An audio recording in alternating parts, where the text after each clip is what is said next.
بسم الله الرحمن الرحيم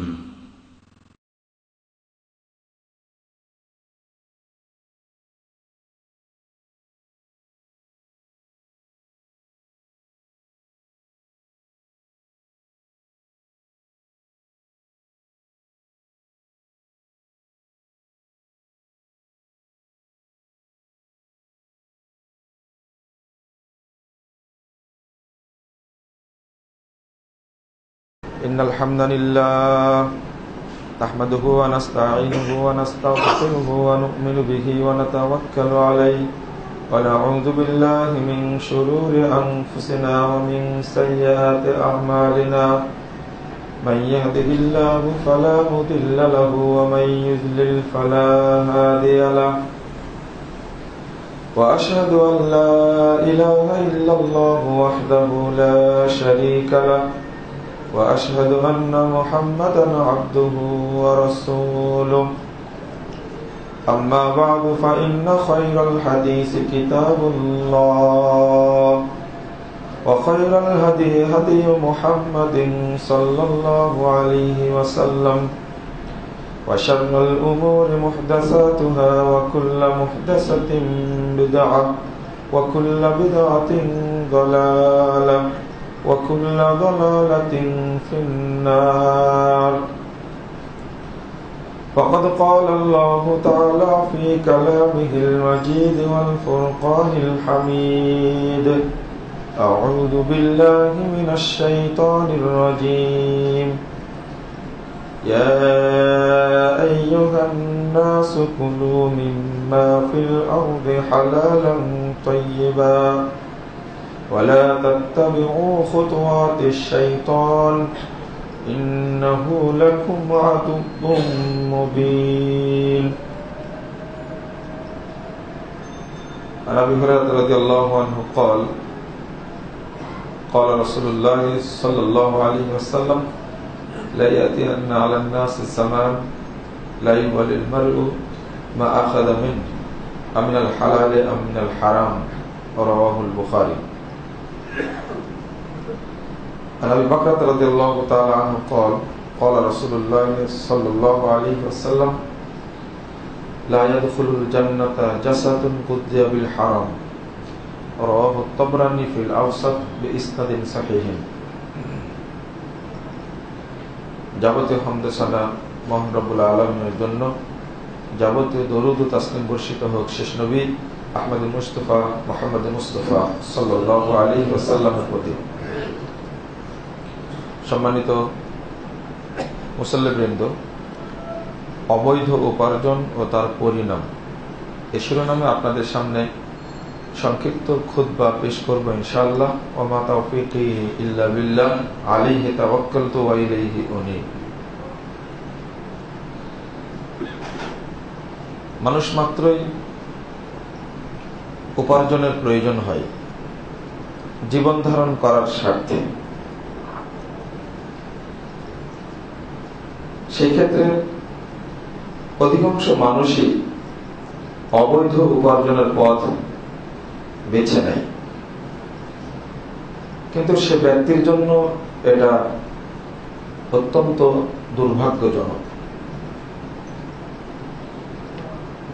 প্রত্যেকেরই উচিত মরা পর্যন্ত বৈধ উপার্জনের পথে পরিচালিত হওয়া, নিজের জানা অবগত অবস্থায় কখনোই অবৈধ উপার্জন থেকে বা অবৈধ উপার্জনের কোনো পথ অবলম্বন না করা।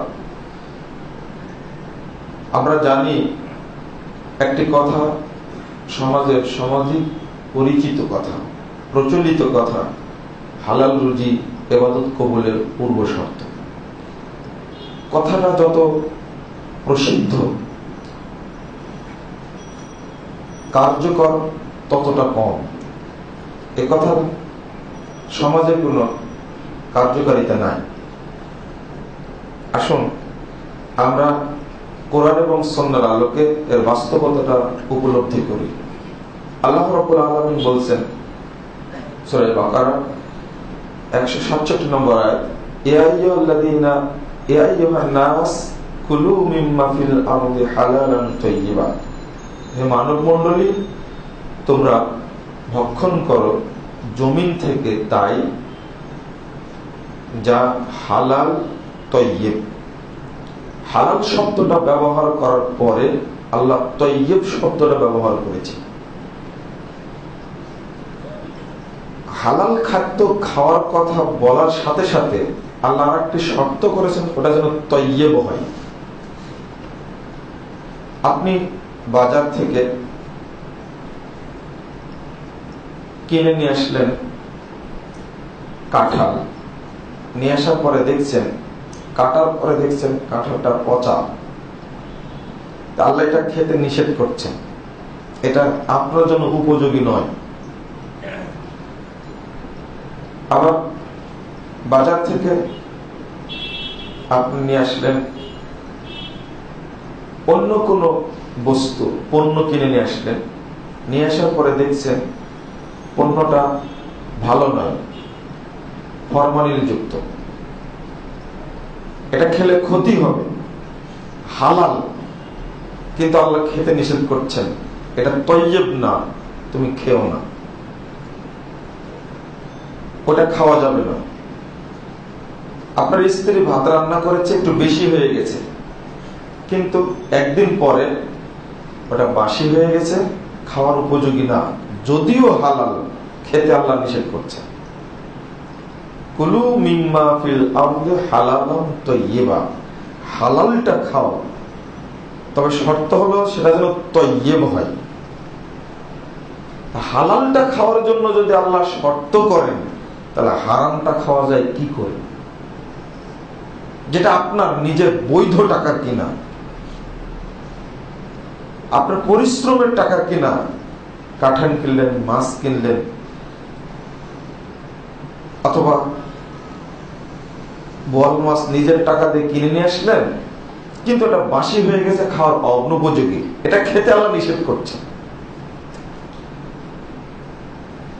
নাস শব্দটা উল্লেখ করেছেন আল্লাহ এখানে।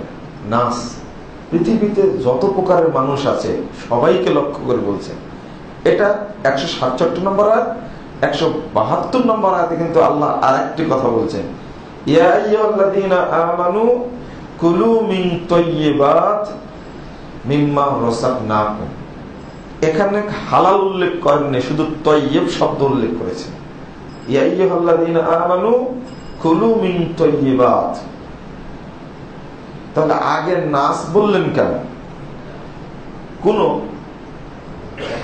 বিধর্মীর পক্ষেও হারাম বস্তু ভক্ষণ করা উচিত নয়, এটা আল্লাহ বুঝাতে চাচ্ছে।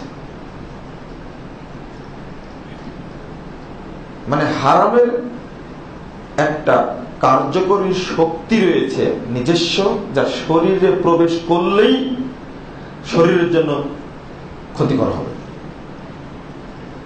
এই জন্য আরেকটা হাদিস রাসূলুল্লাহ সাল্লাল্লাহু আলাইহি ওয়াসাল্লাম বলছেন,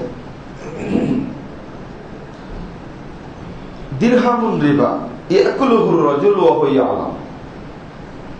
কোন ব্যক্তি 1 টাকা সুদ খেল, দেখেন এখানে রজুল শব্দ ব্যবহার করেছেন, যে কোনো ব্যক্তি 1 টাকা সুদ খেল, জানছে যেটা সুদের পয়সা, আসাদ্দু মিন সিত্তাতি ওয়া সালাসিনা সানিয়া, এটা দারাকুতনি 3 নম্বর খণ্ডে 16 পৃষ্ঠায় বর্ণিত হয়েছে হাদিসটি সহিহ সনদে। ওই ব্যক্তি 1 টাকা সুদ খাওয়ার কারণে 36 বার জিনা করার চেয়েও বড় পাপ করল। এখানে রাজুল শব্দ ব্যবহার করেছেন, এখানে মুসলিম শব্দ ব্যবহার করেননি। 2274 নম্বর হাদিস ইবনে মাজাহ, রাসূল সাল্লাল্লাহু আলাইহি ওয়াসাল্লাম এখানে বলছেন, আর রিবা 70 জুজা, সুদের পাপের ভাগ হলো 70টি। কেউ যদি 1 টাকা সুদ খায় তাহলে তার পাপ হয় 70 রকমের। যে পাপটা হবে সেটা 70 ভাগের পাপ। আইসারুহা আইয়ান কিহার রাজুল উম্মাহু, সবচেয়ে ছোট পাপটা হলো ওই ব্যক্তি যেন তার মায়ের সঙ্গে অবৈধ কর্মে লিপ্ত হয়।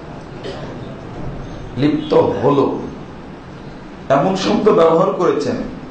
ইয়ানকাহু শব্দটা এর মধ্যে দুইটা কাল মওজুদ, একটা হলো প্রেজেন্ট টেন্স আর একটা হলো ফিউচার টেন্স। যখন খাওয়া শুরু করলো, জেনা শুরু হলো, জেনার পাপ যতদিন খেতে থাকবে ততদিন পাপ হতেই থাকবে। এখানে রজুল শব্দ ব্যবহার করেছে। আমি বুঝাতে চাচ্ছি এখানে মুসলিম শব্দ রাসূল ব্যবহার করেননি, আর আল্লাহ এই জায়গাতে নাস ব্যবহার করেছেন, ইমানদারের কথা উল্লেখ করেননি। এটা দ্বারা আমি বলতে চাচ্ছি মানুষ মাত্রই হারাম কোন জিনিস ভক্ষণ করতে পারে না। হারামের নিজস্ব একটা প্রতিক্রিয়া আছে যা শরীরের জন্য অবশ্যই ক্ষতি করবে, সে যেই হোক না কেন। আর একটি কথা জানা আছে, মুহাম্মদ সাল্লাল্লাহু আলাইহি সাল্লামের জন্মের 2500 বছর পূর্বে এই পৃথিবীর একজন দার্শনিকের জন্ম হয়েছিল, নাম সক্রেটিস। তিনি দার্শনিক হিসাবে সুদের বিরুদ্ধে যা সামাজিক ব্যাধি থিওরি পেশ করেছিলেন, এটা তৎকালীন বাদশা মেনে নিয়েছিল না। পরে তাকে হত্যা করা হয়েছে বিষ পান করার মাধ্যমে। তাকে বলা হয়েছিল যে আপনি আপনার এই থিওরি থেকে ফিরে আসেন।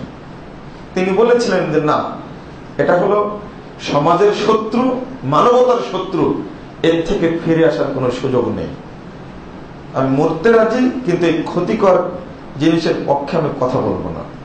সক্রেটিস তো মুসলমান ছিল না, তার মাথায় ধরেছিল এটা হলো সামাজিক ব্যাধি। এটা আমি এমনিতেই ইতিহাস থেকে একটা কথা উল্লেখ করলাম, সত্য মিথ্যা আল্লাহ ভালো জানেন, তবে তার জীবনীতে এটাই লেখা আছে। আমি বলতে চাচ্ছিলাম আল্লাহ রাব্বুল আলামিন ব্যবহার করলেন ইয়া আইয়ুহান নাস কুলু মিম্মা ফিল আরদি হালালান তাইয়্যিবা, হে মানব মণ্ডলী তোমরা খাও জমিন থেকে যেটা হালাল তাইয়্যিব সেটা খাও। ওয়ালা তাত্তাবিউ খুতুওয়াতিশ শাইতান, এই বৈধ পথ ছাড়া, হালাল পথ ছাড়া যত পথ আছে সবগুলো শয়তানের পথ। আল্লাহ বলছেন যে শয়তানের পথের অনুসরণ করো না, ইন্নাহু লাকুম আদুব্বুম মুবিন, নিশ্চয়ই শয়তান তোমাদের প্রকাশ্য শত্রু। আল্লাহ পরের আয়াতে 172 নম্বর আয়াতে বলছেন ইয়া আইয়ুহাল্লাযীনা আমানু কুলু মিন তাইয়্যিবাত মিম্মা রাযাকনাকুম, আমি যা তোমাদের রুজি দান করেছি হে ঈমানদারগণ, সেখান থেকে যেটা তাইয়্যিব সেটা খাও। এখানে শুধু তাইয়্যিব উল্লেখ করেছেন, মানে তাইয়্যিব উল্লেখ করলে হালাল আছেই, এতে কোনো সন্দেহ নাই, তাই শুধু তাইয়্যিব উল্লেখ করেছেন। এত গুরুত্বপূর্ণ জিনিস এটা। রাসূল মুহাম্মদ সাল্লাল্লাহু আলাইহি সাল্লাম আজীবন ফজর সালাতের পরে সকালে যে দোয়াটি বেশি বেশি পড়তেন, আজীবন যে দোয়াটি বেশি বেশি পড়েছেন, সেই দোয়াটি ইবনে মাজাহ 925 নম্বর হাদিসে বর্ণিত হয়েছে। তিনি বলতেন আল্লাহুম্মা ইন্নী আসআলুকা ইলমান নাফিআ ওয়া রিজকান তাইয়্যিবা ওয়া আমালান মুতাকাব্বালা।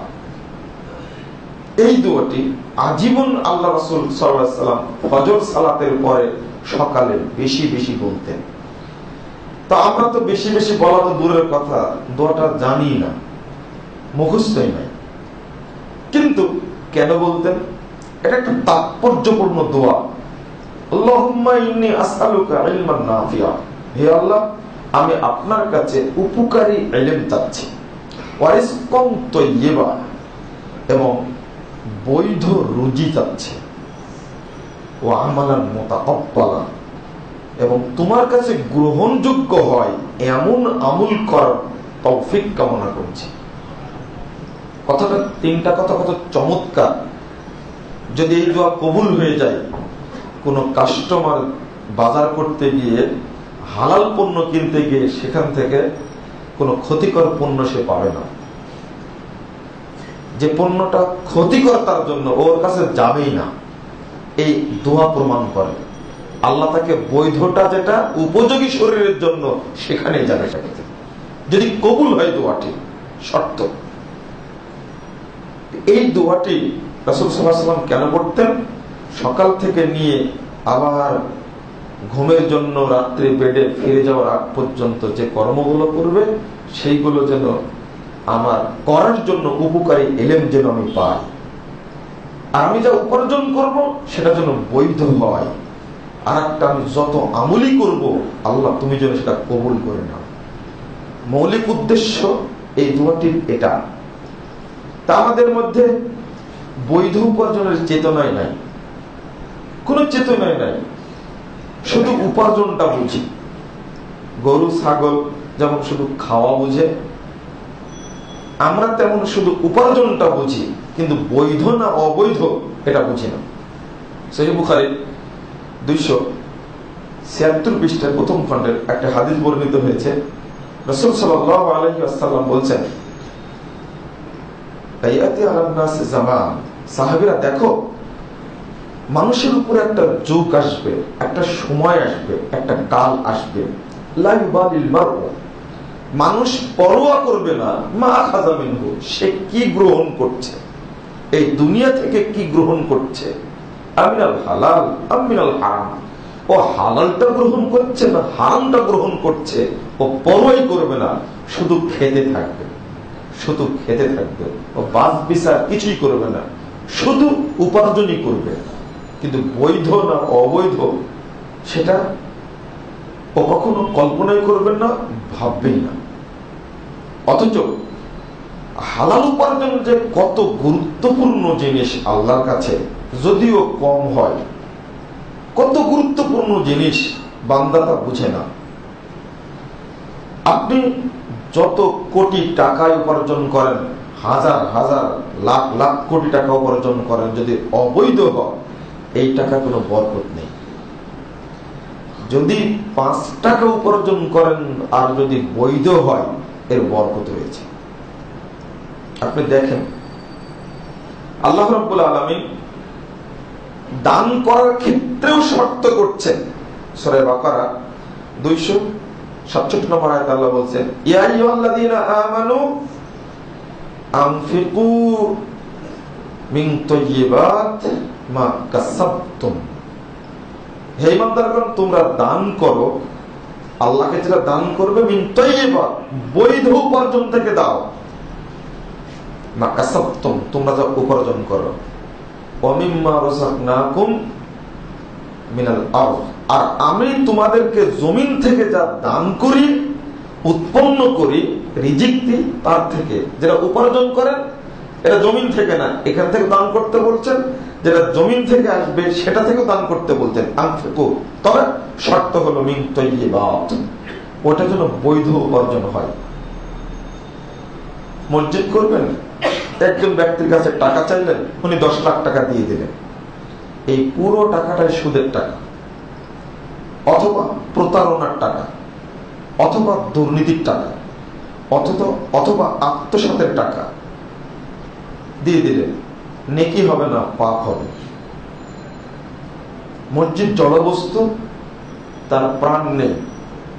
ফতোয়া এইটা না যেহেতু সুদের টাকা দিয়ে দিয়েছে মসজিদে নামাজ হবে না, ফতোয়া কিন্তু এটা না, ফতোয়া উল্টা, যে দান করেছে পাপটা তার হবে। জেনে বুঝে কখনো মসজিদে হারাম টাকা দান করতে নেই, কথা যেন মনে থাকে, হারাম টাকা দান করা যাবে না। হ্যাঁ, আপনার অনেক টাকা ব্যাংকে আছে, বছরের সুদ আছে 10 লাখ টাকা, এই টাকাটা আপনি ব্যবহার করুন এতিমখানায়, মসজিদে, দরিদ্রদের মাঝে, নেকির আশা ছাড়াই, এটা নেকি হবে না, আপনি পবিত্র হওয়ার স্বার্থে করছেন।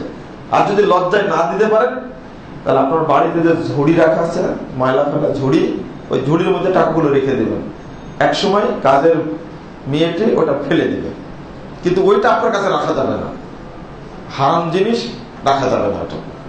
ঠিক জাকাতের ক্ষেত্রেও, জাকাতের টাকা আপনার 30 লাখ টাকা জাকাত বের হয়েছে, দেওয়ার কোনো সুযোগ পাচ্ছেন না, উপায় কি? গাড়িতে যখন যাচ্ছেন টাকাটা বস্তার মধ্যে রেখে দেবেন, যাওয়ার পথে নদীর মধ্যে ফেলে দেবেন। যদি দেওয়ার জায়গা না থাকে এরপরে ওই টাকাটা আপনি ব্যবহার করতে পারবেন না, ওটা হারাম, আপনার শত্রু, বড় শত্রু। দেখেন বৈধ উপার্জনের শক্তি কত। সহিহ বুখারী 1410 নম্বর হাদিসটা খুলেন। মুহাম্মদ রাসূলুল্লাহ সাল্লাল্লাহু আলাইহি ওয়াসাল্লাম বলেন, মান তাসাদ্দাকা বিআদলি তামরাতিন মিন কাসমিন তাইয়িব, যে ব্যক্তি এক টুকরা খেজুর দান করলো, এক টুকরা খেজুর, মিন কাসমিন তাইয়িবিন, বৈধ উপার্জন থেকে, হালাল উপার্জন থেকে এক টুকরা খেজুর দান করলো। একটা খেজুরকে কয়েকটা কেটে কেটে টুকরা করলে একটা টুকরা হয়। এই এক টুকরা খেজুর যদি কেউ বৈধ উপার্জন থেকে দান করে আল্লাহর রাস্তায়, রাসূল মুহাম্মদ সাল্লাল্লাহু আলাইহি ওয়াসাল্লাম বলেছেন, ইন্নাল্লাহা ইয়াতাকাব্বালুহা বিয়ামিনিহি, মহান আল্লাহ এই এক টুকরা খেজুরকে তার ডান হাতে গ্রহণ করেন, ডান হাত দিয়ে গ্রহণ করেন। এক টুকরা খেজুর বৈধ রুজি। তাই আপনার তো সুবহানাল্লাহ বললেন অনেক জোরে, কিন্তু এর পরের বাক্য দুইটা শুনলে আপনি আশ্চর্য হবেন। রাসূল সাল্লাল্লাহু আলাইহি ওয়াসাল্লাম পরে বললেন, সুম্মা ইউরাব্বিহা লিসাহিবিহি কামা ইউরাব্বি আহাদুকুম ফালাওয়াহু, অতঃপর আল্লাহ এক টুকরা খেজুরকে বাড়াতে থাকেন, বৃদ্ধি করতে থাকেন, বৃদ্ধি করতে থাকেন। যেমন তোমরা একটা উটের বাচ্চাকে, ছোট বাচ্চাকে প্রতিপালন করে বড় করে দাও, হাত্তা তাকুনা মিসলাল জাবাল, অবশেষে আল্লাহ এক টুকরা খেজুরকে পাহাড়ের মতো বড় করে দেন। হিমালয় পাহাড় সবচেয়ে বড় পাহাড় পৃথিবীতে, এক টুকরা খেজুরে হিমালয় পাহাড়ের মতো বড় হয়ে যাবে। এর পরের বাক্যটা বোঝানোই যাবে না। রাসূল সাল্লাল্লাহু আলাইহি ওয়াসাল্লাম বলেছেন, আও আযামা মিন, আল্লাহ চাইলে এক টুকরা খেজুরকে পাহাড়ের চেয়েও বড় করে দেন। এ দেখেন হালাল জিনিসের পাওয়ার কত, শক্তি কত। এক টুকরা খেজুরকে যদি আল্লাহ এত মূল্যায়ন করেন, এইভাবে যদি গ্রহণ করেন, তাহলে আপনার হালাল উপার্জনের প্রতি আপনার ঝোঁকটা নাই কেন? নোমান ইবনে কওকাল নামের একজন সাহাবী, তিনি রাসূলের কাছে এসে বলছেন, 117 নম্বর হাদিস সহিহ মুসলিম প্রথম খণ্ড খুলে, আল্লাহ রাসূলকে এসে বলছেন, ইয়া রাসূলুল্লাহ, ইযা সাল্লাইতুল মাকতুবা, আমি যদি ফরজ সালাত আদায় করি, শুধু ফরজ সালাতটা আদায় করব, ওয়া আহাল্লাতুল হালালা ওয়া হারামতুল হারাম, হালাল গুলোকে গ্রহণ করব, হারামকে বর্জন করব।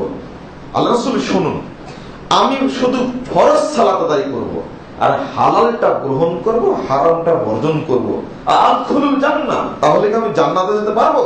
রাসূল সাল্লাল্লাহু আলাইহি ওয়াসাল্লাম বললেন, নাম, তুমি অবশ্যই জান্নাতে যাবে। এই দেখেন হালালের একটা পাওয়ার আছে, শক্তি আছে।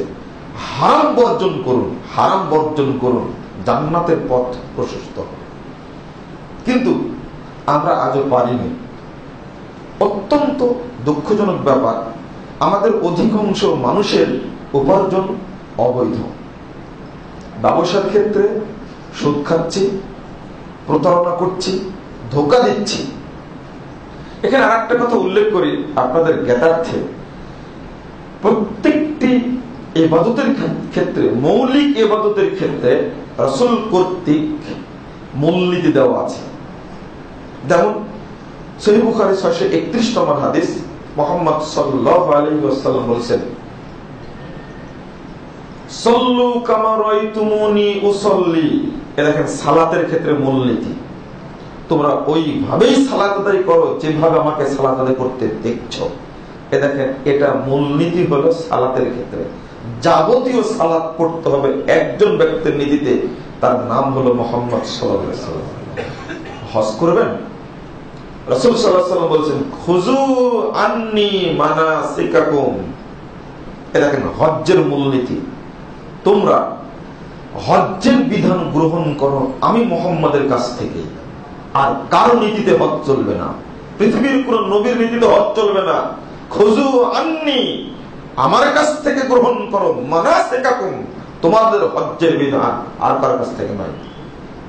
সিয়ামের মূলনীতি দেখবেন, রাসূল সাল্লাল্লাহু আলাইহি ওয়াসাল্লাম বলেছেন, মাল্লাম ইয়াদা কাওলা যুর ওয়াল আমালা বিহি ফালাইসা লিল্লাহি হাজা আন ইয়াদা তাআমা ওয়া শারাবা।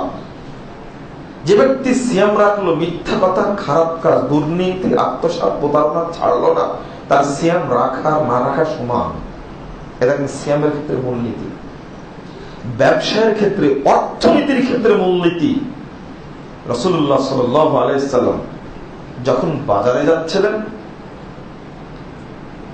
পাশ দিয়ে হাঁটছিলেন, হঠাৎ করে একটা বস্তার মধ্যে হাত ঢুকিয়ে দিলেন। হাতটা বের করে বললেন, কি ব্যাপার, নিচে ভিজা দেখছি, উপরে শুকনা।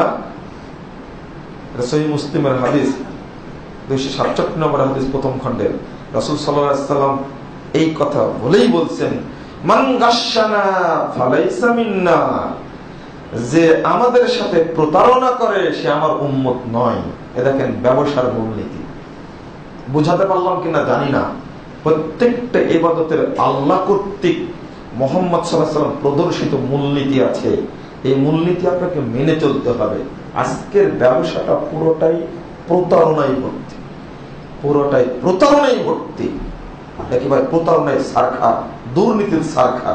কিন্তু একটু যদি জানতাম যে প্রতারণা দুর্নীতির ফলাফল কি, তাহলে মনে হয় আমরা দুর্নীতি করতে যেতাম না। মাঝে মাঝে আমাদের প্রোগ্রামগুলো বন্ধ করে দেওয়া হয়। তো ঠিক একটা জেলায়, নাম বলছি না, প্রোগ্রাম বন্ধ করে দেওয়া হলো। তো চেয়ারম্যান সাহেব ওসি সাহেবকে বললেন, প্রোগ্রাম বন্ধ করলেন কেন? তখন বলছে যে প্রোগ্রাম বন্ধ করলাম, আমাদের কাছে রিপোর্ট এসেছে এই প্রোগ্রামটা নাকি জেএমবিদের, জঙ্গিদের প্রোগ্রাম। জঙ্গিদের প্রোগ্রাম মানে মুজাফফর বিন মুহসিন পিস টিভির আলোচক, আপনি জানেন যে জঙ্গিবাদের বিরুদ্ধে প্রথম লেখা বই মুজাফফরের? তা তো জানি না। আমি অনুমতি দিলাম, আপনি বন্ধ করলেন কেন? আপনি এখানকার মানুষ, আপনি আসবেন, প্রোগ্রাম হবে, আপনি অতিথি থাকবেন। আসলেন, তিনি 10 মিনিট কথা বললেন, এরপরে কথা বললাম আমরা 1.5 ঘন্টা থেকে 1.5-2 ঘন্টা কথা বললাম। বক্তব্য ছিল এই অবৈধ উপার্জনের উপরে, প্রতারণার উপরে, হারাম মাদক দ্রব্যের উপরে। আজীবন একজন ডিসি, এসপি, ওসি যদি মাদক দ্রব্যের উপরে বক্তব্য দেয়, যতটুকু 50 বছর বক্তব্য যতটুকু প্রভাব ফেলবে, একজন মুসলিম সমাজের কর্ণধার একজন ইমাম যদি একটা বক্তব্য দেয় তার চেয়ে বেশি কার্যকরী হবে।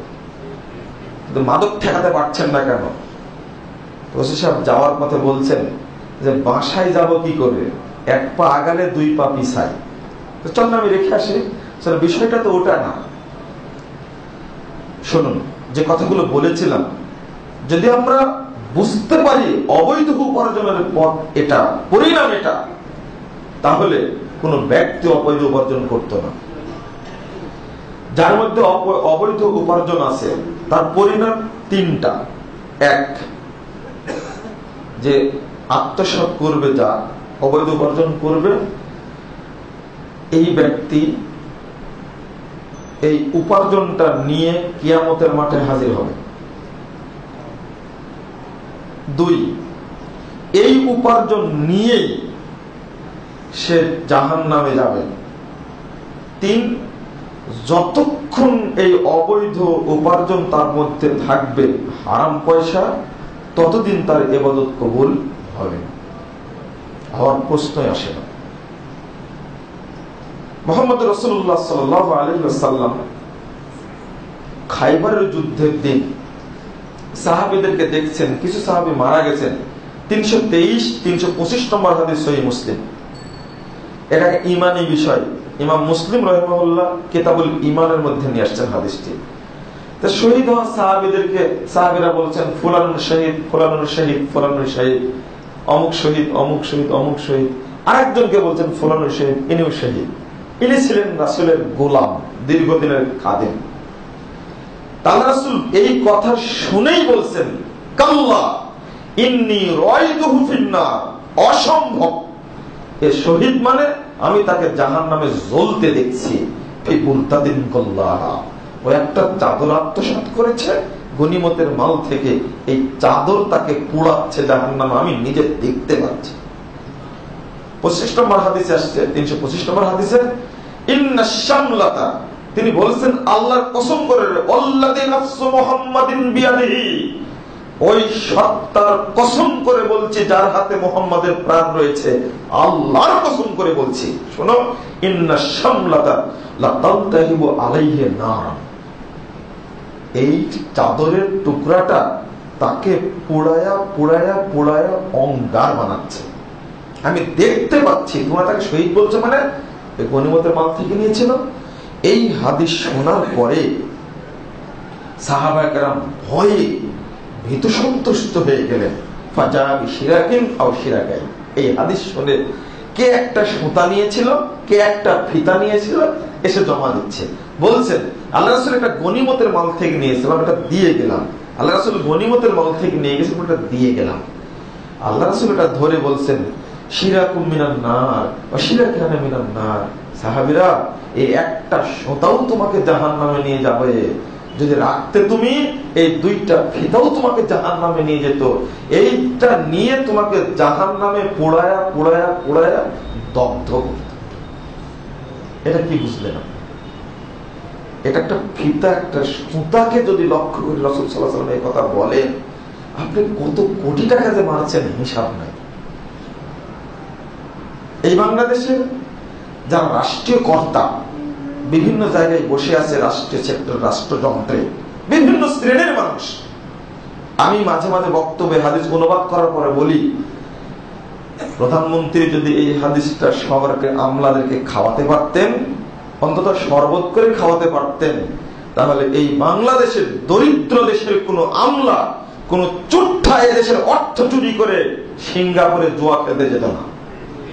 মাঝখানে গেলাম সিঙ্গাপুরে, তো প্রবাসী ভাইরা অভিযোগ করলো ধনীর দুলালরা আসে কোটি কোটি ডলার নিয়ে এসে এখানে জুয়া খেলে শেষ করে যায়। মেরিনামে একটা জায়গা আছে, সেই জায়গাতে শুনে হতবাক।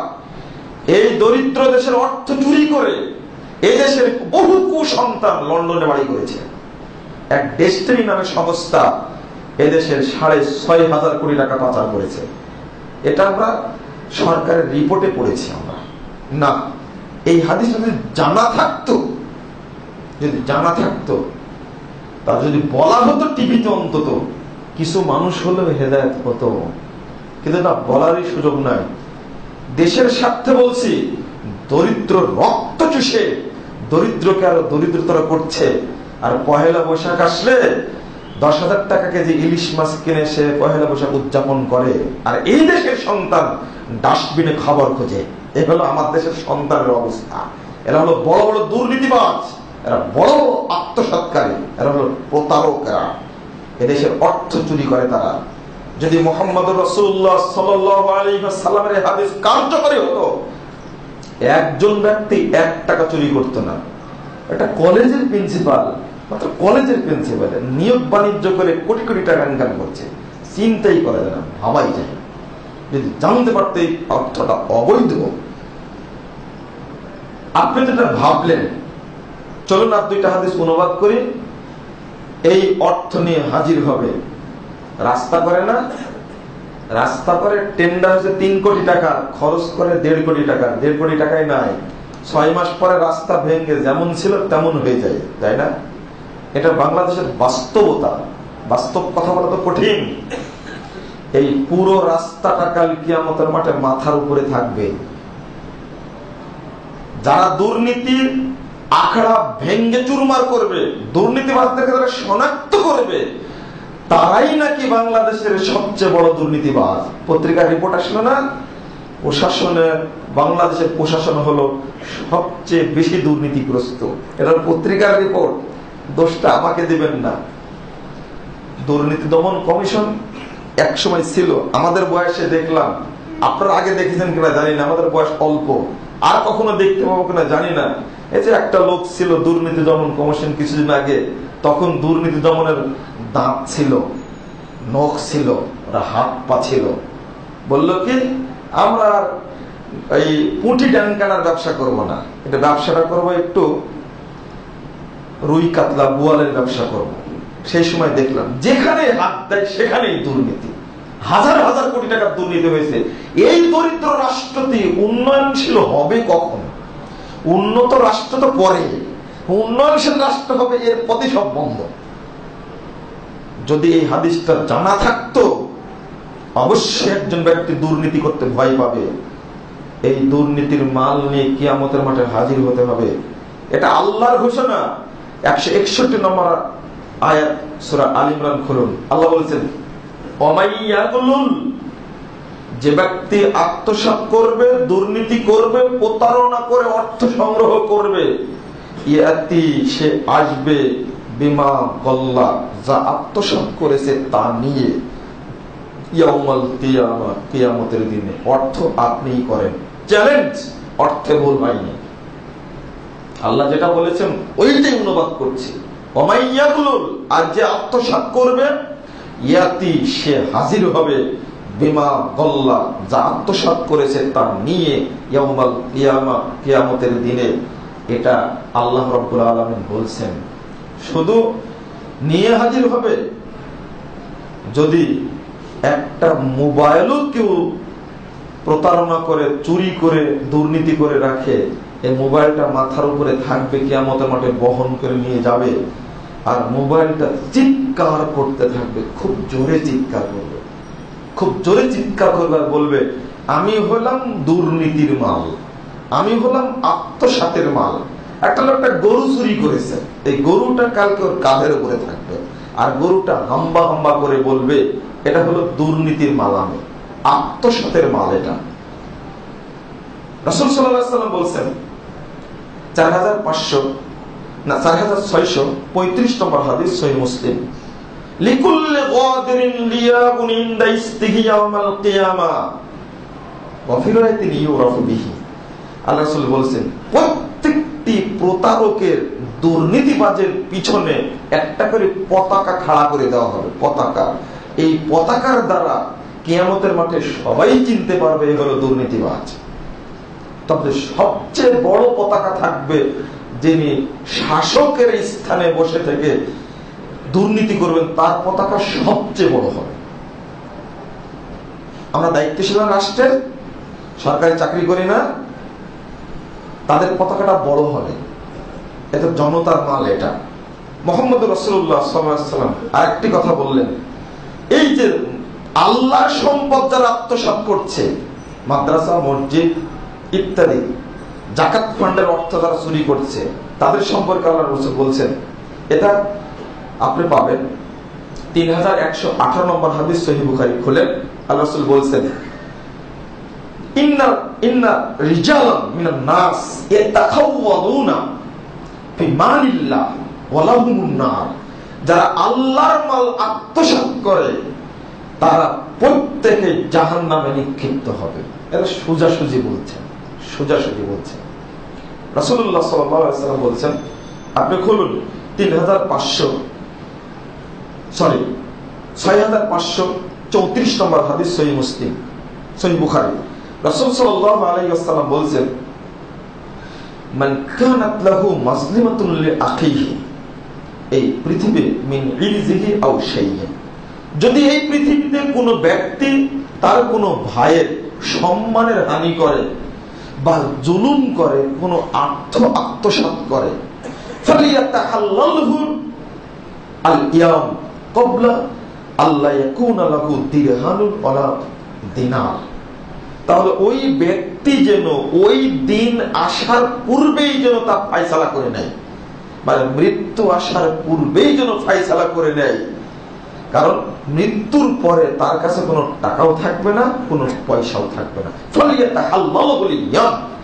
ও জানলো আজকে হাদিসটা যে আমার দুর্নীতির অর্থ আছে, আজকে জানলো, তাহলে অর্থটা যেন আজকেই ফেরত দেয়। আল ইয়াম ক্বাবলা আল্লা ইয়াকুনা লাহু দিনারুন ওয়ালা দিরহাম, ওর কাছে যেদিন অর্থ পয়সা থাকবে না, অর্থাৎ আজকেই যেন ফয়সালা করে দাও, ও মরে যাবে কখন সে জানে না। এটা রাসূল বলতে চাচ্ছেন। যদি মারা যায় তাহলে উখিযা মিন সাইয়্যাতিহি ফাহুমিলা আলাইহি, এই যদি মারা যায় এইভাবেই, কেউ সম্মান নষ্ট করেছে, কত যে গীবত আর তহমত আপনি আমি করছি অন্যের, অথচ লোকটা নিরাপরাধ মানুষ। আর আমাদের নেতৃস্থানে মানুষের কাজই এখন শুধু পরস্পরের কি অপবাদ আর মিথ্যা অপবাদ দেওয়া আর বিভিন্ন রকমের সম্মান হানি করা। তো রাসূল সাল্লাল্লাহু আলাইহি ওয়াসাল্লাম বলছেন, কেউ যদি অর্থ নেই কারো সম্মান আত্মসাৎ করে, তাহলে যেন আজকেই মাপ চেয়ে নেয়, আজকে যেন সমাধান করে নেয়।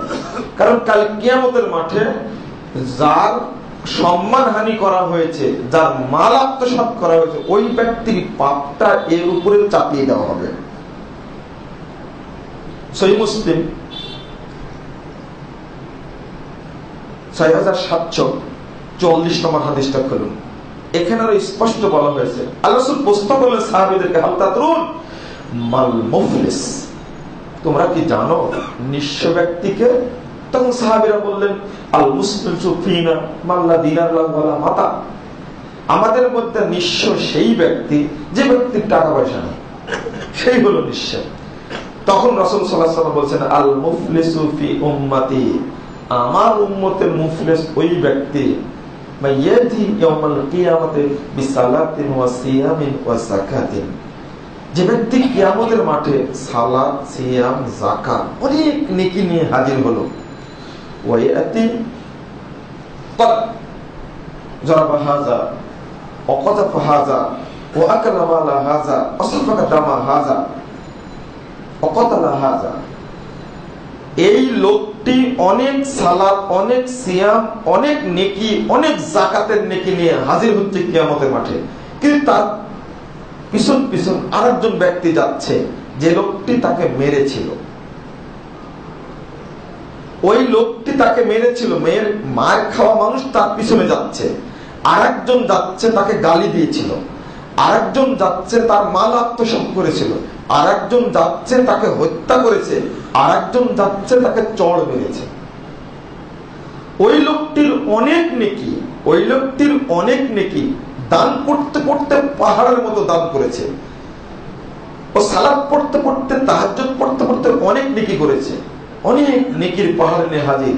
কিন্তু পিছনে ওই লোকটি যাচ্ছে, ওই তাহাজ্জুদ গুজার মানুষ যে মাল আত্মসাৎ করেছিল, এই লোকটির সাথে যাচ্ছে, আত্মসাৎ করেছিল, লোকটির সাথে যাচ্ছে। তখন আল্লাহ রাসূল সাল্লাল্লাহু আলাইহি ওয়াসাল্লাম বলছেন, ফায়ুতা হাযা মিন হাসানাতিহি ওয়া হাযা মিন হাসানাতিহি, তখন আল্লাহ রাব্বুল আলামিন ব্যবস্থা করবেন ওই ব্যক্তির নেকি, এই সালাতের নেকি, সিয়ামের নেকি নিয়ে তার উপরে দেওয়া হবে। আরেকজন যাবে, যে লোকটা মেরেছিল তাকে দেওয়া হবে। ফাইদা ফানিয়াত ক্বাবলা আন ইয়াকদিয়া আলামা আলাইহি, তার উপরে যে এই পাপগুলো আছে, এই আত্মসাৎ, মানুষকে মারা, হত্যা করা, এইগুলো পরিশোধ করার পূর্বেই যদি তার নেকি শেষ হয়ে যায়, তখন আল্লাহ রাব্বুল আলামিন এই লোকগুলোর পাপ তার উপরে চাপাবেন। ফাতুরিহা আলাইহি সুম্মা তুরিহা ফিন্নার, সুম্মা তুরিহা ফিন্নার। আল্লাহ রাসূল বলেছেন, পাপগুলো চাপায়া চাপায়া চাপায়া অনেক যখন বড় হয়ে যাবে বুঝাটা, ফাতুরিহা ফিন্নার, অতঃপর তাকে মুখের উপরে ভর করে জাহান্নামে নিক্ষেপ করা হবে। এবার দেখেন আমরা আমাদের বাঁচার পথ আছে কিনা। আমরা কত আত্মসাৎ করেছি, কত দুর্নীতি করেছি, তাই হিসাব নিকাশ এখনো করিনি। বলছিলাম, একজন সন্তান যখন বিয়ে করে, তখন বাপ চেষ্টা করে শ্বশুরের কাছ থেকে কিভাবে লাখ লাখ টাকা ডিমান্ড নেওয়া যায়, তাই না? খুব চেষ্টা করছে। এ দেখেন, এটা আত্মসাতের টাকা। পালচার গাড়ি না হলে বিয়েই করবে না। এখন পালচার গাড়ি না, এখন গাড়ি দেবে করল্লা, গাড়ি দেবে প্রিমিয় গাড়ি, না হলে বিয়ে করবে না। ধনির দোলাল। বাপটা কত নিচু শ্রেণীর সন্তান মানুষ করেছে এই উদ্দেশ্যে। ঢাকা বিশ্ববিদ্যালয়ে পড়াশোনা করেছে, ইংরেজিতে, আইনে পড়াশোনা করেছে, এতে কোটি কোটি টাকা ইনকাম করবে। বিয়ে দিবে এমন পরিবারে যেন তাকে ডিমান্ড দেয়, গাড়ি দিবে, বাড়ি দিবে, চাকরি দিবে। কলেজের টিচার হওয়ার জন্য টাকা দিচ্ছে 15 লাখ টাকা, 20 লাখ টাকা। বিশ্ববিদ্যালয়ের চাকরির জন্য দুর্নীতির টাকা দিচ্ছে, শ্বশুর দিচ্ছে 35 লক্ষ টাকা। এই টাকাটা কিসের? দুর্নীতির ডিমান্ড। আপনি মনে করছেন এই টাকা থেকে মাপ পাওয়া যাবে? এই 35 লাখ টাকা কিয়ামতের মাঠে মাথার উপরে থাকে, এটা দুর্নীতির টাকা। ওই যে ফিরিস্তা নিয়েছে, একই অবস্থা। ছলে বলে কৌশলে মেয়ের বাপকে ছেলের বাপ বুঝাচ্ছে। দেখেন কত নিচু শ্রেণীর মানুষ আজকে। এ টাকা থাকবে কিয়ামতের মাঠে মাথার উপরে মরার আগে সমাধান করে নিতে হবে। এটা যৌতুক নিয়ে মারা যাবেন, আপনি যৌতুক নিয়ে মারা যাবেন না, কবরের সাথে যাবে। ইবাদত কবুল হওয়া খুব মুশকিল রয়েছে। এখন যদি আপনি বলেন যে আমার শ্বশুর আমাকে এমনি গাড়ি দিয়েছে, প্রিমিয় গাড়ি এমনি দিয়েছে, 80 লাখ টাকার গাড়ি দিয়েছে এমনিতেই। তা আমার উস্তাদ একজন আছেন, নাম আব্দুর রাজ্জাক বিন ইউসুফ, উনি বলেন একটা কথা যে তোমার শ্বশুর বাড়ি ফকির ভিক্ষা পায় না, আর তোমাকে পালসার গাড়ি এমনি দিয়েছে, তাই না? এটা না, এটা প্রতারণা, এটা একটা ধোঁকাবাজি। একটা অত সহজে 80 লাখ টাকা একটা লোক বের করবে? অত সহজে? হ্যাঁ, থাকতে পারে। কত কৌশল, ছেলের বাপের কত কৌশল। বেশার টাকাটা, গাড়িটা আপনি বিয়ের পরেই দিয়ে, আগে দিলে মানুষ মনে করবে যৌতুক নিয়ে বিয়ে করেছে। কত বড় ধান্দাবাজ দেখেন, এটাকে আল্লাহ জানে না? কত বড় প্রতারক, কত বড় ধাপ্পাবাজ লোক একটা। এইভাবে চলছে। ওই যে রাস্তায় দাঁড়িয়ে থেকে ট্রাক থামিয়ে, গাড়ি থামিয়ে যারা দুর্নীতি উৎখাত করবে তারাই কিন্তু টাকা তুলে না। ওসি সাহেবকে বলছিলাম, ওসি সাহেব বুকে হাত দিয়ে বলুন, এই বয়স পর্যন্ত কত দিন কত টাকা নিয়েছেন ট্রাক থামিয়ে? প্রত্যেকটা টাকা কালে কিয়ামতের মাঠে মাথার উপরে থাকবে। ট্রাক মালিককে এটা জমা দিয়ে যেতে হবে। এটা ইবাদত কবুল হবে না আপনার। এটা হলো দুর্নীতির অর্থ, আত্মসাতের অর্থ। মুহাম্মদ রাসূলুল্লাহ সাল্লাল্লাহু আলাইহি ওয়াসাল্লাম বলেছেন, ইন্নাল্লাহা তাইয়্যিব লা ইয়াকবালু ইল্লা তাইয়্যিবা। আল্লাহ পবিত্র, নিশ্চয় আল্লাহ পবিত্র। লা ইয়াকবালু ইল্লা তাইয়্যিবা, তিনি পবিত্র বস্তু ছাড়া কবুল করেন না। নিশ্চয় আল্লাহ পবিত্র, লা ইয়াকবালু ইল্লা তাইয়্যিবা, পবিত্র বস্তু ছাড়া কবুল করেন না। এই হাদিসটা বলে আল্লাহ রাসূল উদাহরণ দিচ্ছেন। কার উদাহরণ? আপনার। আপনি দরিদ্র মানুষ, পেট চলে না, তো ব্যাংক থেকে লোন নেবেন, চালাবেন। এটা আপনার দরিদ্র মানুষ, তাই আল্লাহ রাসূল আপনাকেই বলছেন। চিটাগং থেকে সফর শুরু করেছে, ঢাকায় এসেছে, সব শেষ হয়ে গেছে মুসাফির মানুষ। ফাজাকার রাজুল ইতুলিস সাফারা আশআস আকবারা, ক্ষুধায়, দরিদ্রে, পীড়ায় চুলগুলো উস্কো খুস্কো হয়েছে, মাথাটা ধুলায় মলিন হয়েছে। ফামাদ্দাইয়া দাইলাস সামা, দুইখানা হাত আসমানের দিকে তুলে বলছে, ইয়া রাব্বি ইয়া রাব্বি, হে আমার প্রভু, হে আমার প্রভু, দোয়া করছে। আল্লাহ রাসূল বলেছেন, সাহাবীরা দেখো, মজাটা দেখো আগে। মাতরামুহু হারাম, এই লোকের খাদ্য হারাম। ওয়া মাশরাবুহু হারাম, এই লোকের পানীয়টাও হারাম।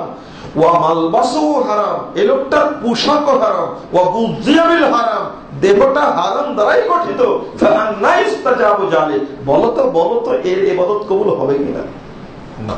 আল্লাহ রাসূল আপনাকে বলছেন কবুল হবে কিনা, আপনি উত্তর দেন। কি চমৎকার! অথচ দোয়া কবুলের সব শর্তই তার মধ্যে আছে। মুসাফিরের দোয়া কবুল হয়, হাত তুলে দোয়া করলে দোয়া কবুল হয়। দরিদ্র ব্যক্তির দোয়া কবুল হয়। আল্লাহ রাসূল বলছেন, কাকুতি মিনতি করে আল্লাহকে বারবার বলে দোয়া কবুল হয়। সব শর্তই আছে, কিন্তু কবুল হচ্ছে না। কেন? যে পোশাকটা পরে আসছেন, ওই পোশাকটা সুদের টাকার কিনা। আপনিও যেমন, আপনার ওয়াইফও তেমন। আজকে মাসের কত তারিখ? 19 তারিখ।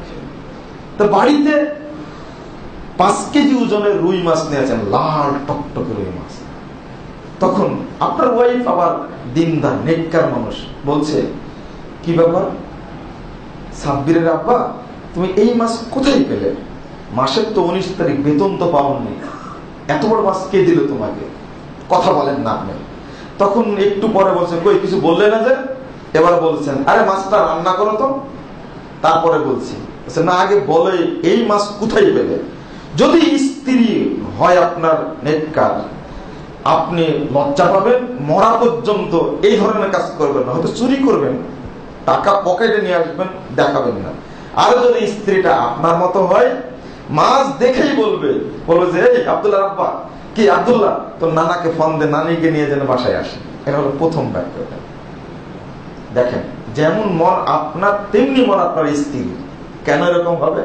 ডিমান্ড নিয়ে বিয়ে করেছেন, যে ডিমান্ড নিয়ে বিয়ে করে এই ছেলের বাপ ছেলেকে জাহান্নামের মধ্যে রাখছে।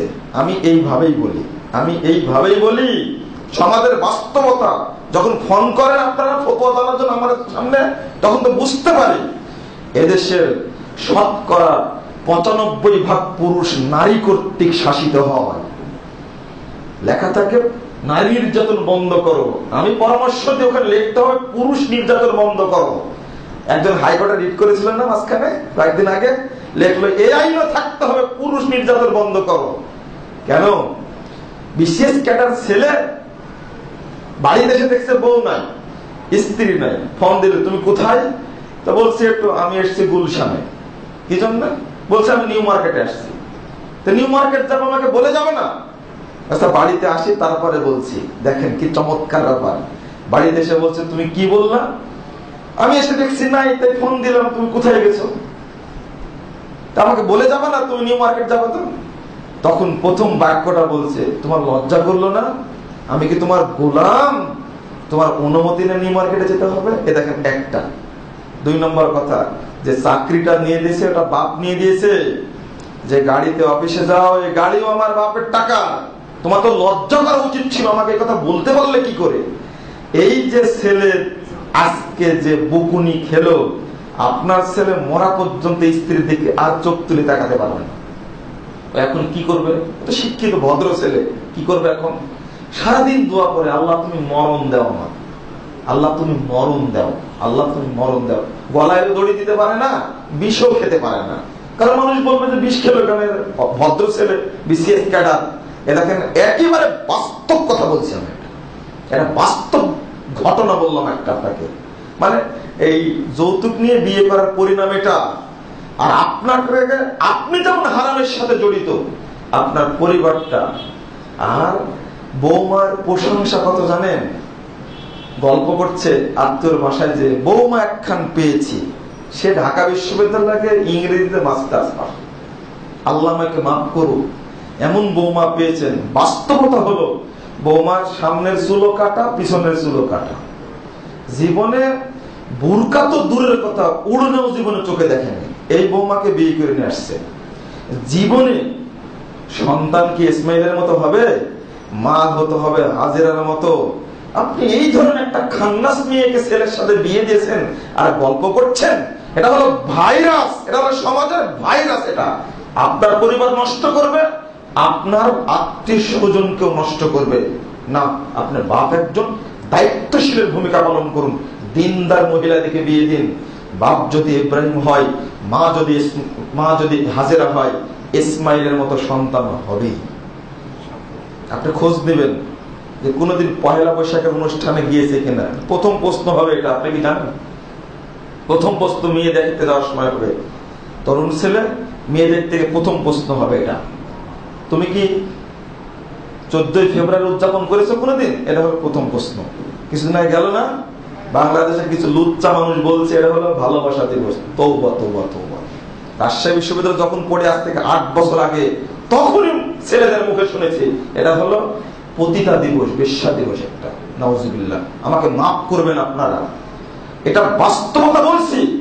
গোটা দেশটা ধর্ষণের একেবারে অভয়ারণ্য করেছে এক শ্রেণীর লুচ্চা টাইপের মানুষেরা। সুন্দরী প্রতিযোগিতা, পহেলা বৈশাখ, 14ই ফেব্রুয়ারি, পহেলা ফাল্গুন, 31st নাইট।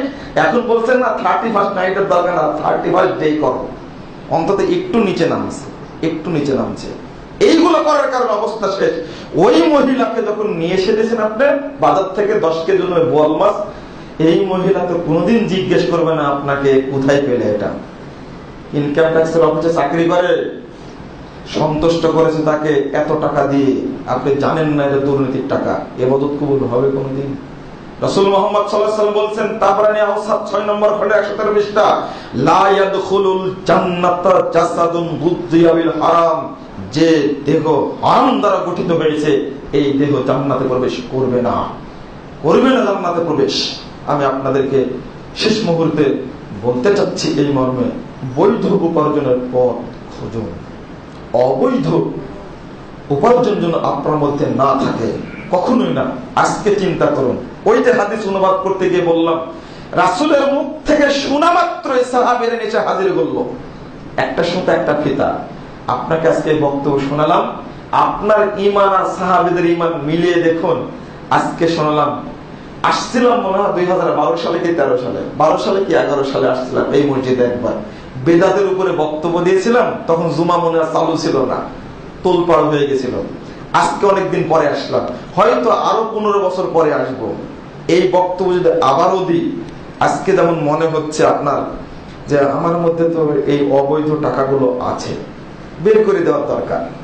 15 বছর পরে আসলে যখন বলবো, আপনার তখনও মনে হবে 15 বছর গ্যারেন্টি আপনি বের করবেন না। আপনার ইমান আর সাহাবীদের ইমানের মধ্যে তফাৎ করুন। যদি ইমান শক্ত হয়, আজকে আপনি অবৈধ টাকা বের করে দেবেন, আজকেই বের করে দেবেন। যদি মেম্বার, চেয়ারম্যান, ব্যবসায়ী, এমপি, মন্ত্রীর কথা বলি, তখন আবার মামলা দিয়ে সমস্যা করবে। তারা ভালোই চলুক, আমরা বলি তারা এই দেশের ভালো সন্তান হয়ে বাংলাদেশটাকে দুর্নীতিমুক্ত দেশ গড়ার চেষ্টা করুক। আপনার আপত্তি আছে? কোন আপত্তি নেই, এদেশে কোথাও দুর্নীতি হবে না। একবার 1 নম্বর হয়েছিল না, এবার কত নম্বর হয়েছে আমার মনে নাই ঠিক, 13 কি 14 নম্বর হয়েছে গোটা বিশ্বে। তো আমি এখানে বলতে চাচ্ছি যে আমরা যেন নিজ থেকে দুর্নীতিকে না বলি, নিজ থেকেই আমরা উপরে না গেলাম, প্রশাসনে যারা আছে তারা সেখানে না গেলাম, আমরা যারা নিচের মানুষ তারা এই দুর্নীতি থেকে বিরত থাকি। আল্লাহ যেন আমাদের তৌফিক দান করেন। আল্লাহ।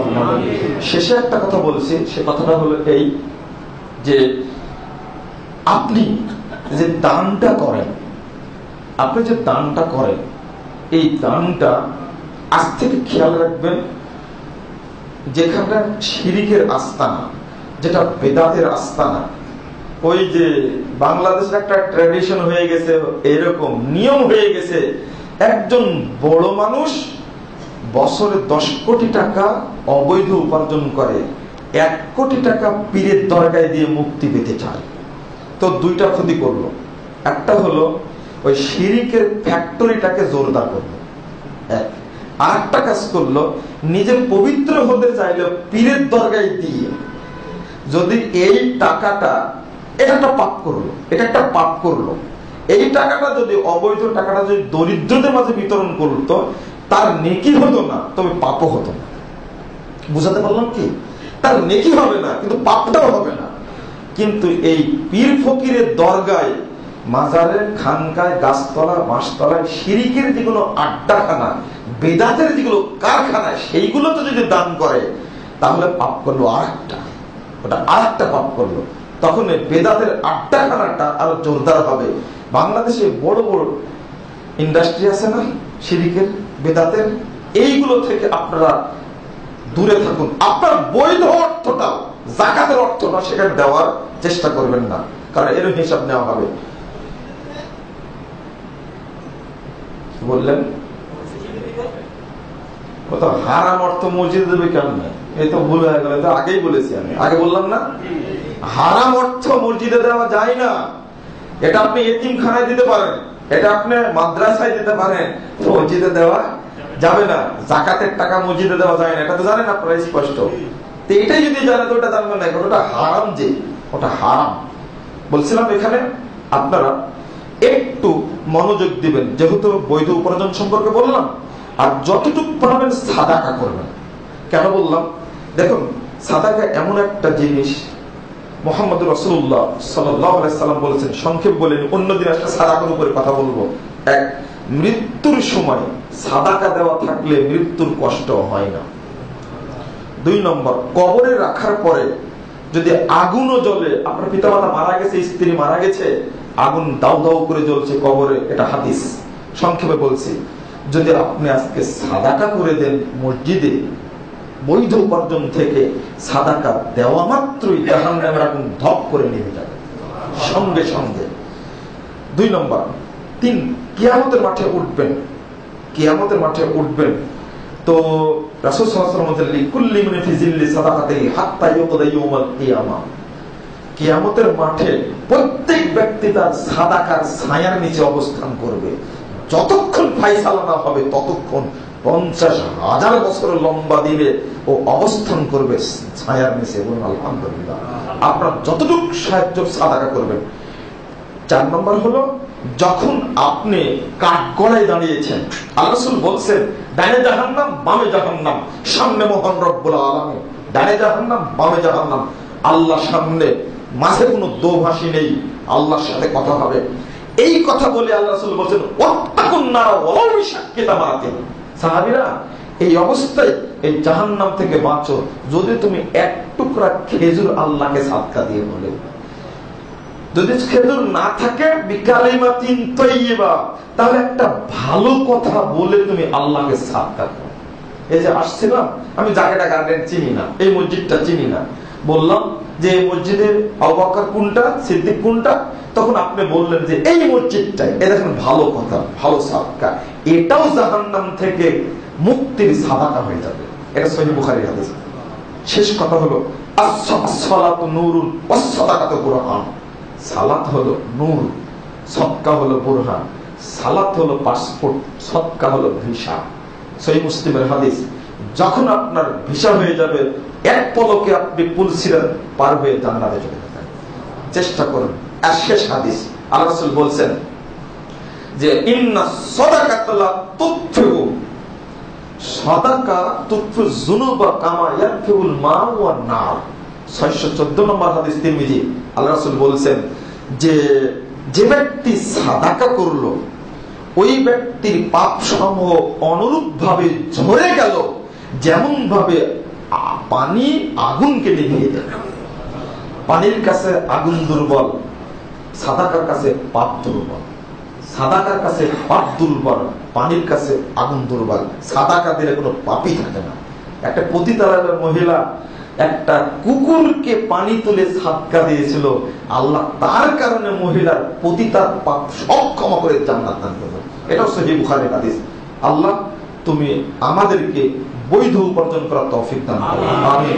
এই পৃথিবীতে বাঁচার জন্য, পাপ থেকে বাঁচার জন্য, জাহান্নাম থেকে বাঁচার জন্য আমাদেরকে বেশি বেশি সাদাকা করার তৌফিক দান করো। আমিন। জাযাকুমুল্লাহু খাইরান। সুবহানাকাল্লাহু ওয়া বিহামদিকা আশহাদু আল্লা ইলাহা ইল্লা আনতা আস্তাগফিরুকা ওয়া আতুবু ইলাইক।